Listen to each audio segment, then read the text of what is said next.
Hello guys, and in this video I'll show you how to change time zone on your Garmin Enduro 2 watch.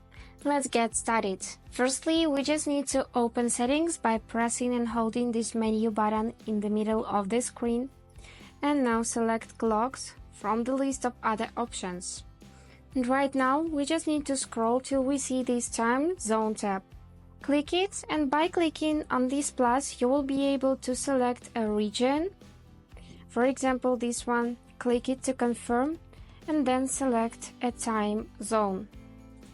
Just like this. And confirm it by clicking this start button. And click it again. And now we can also change the placement of these time zones by clicking this little edit button. And now click right here on the start button and just drag it by this down button or by this up button to change its placement and confirm by clicking this one.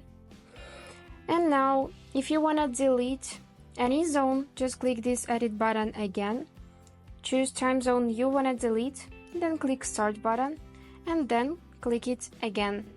And that's all.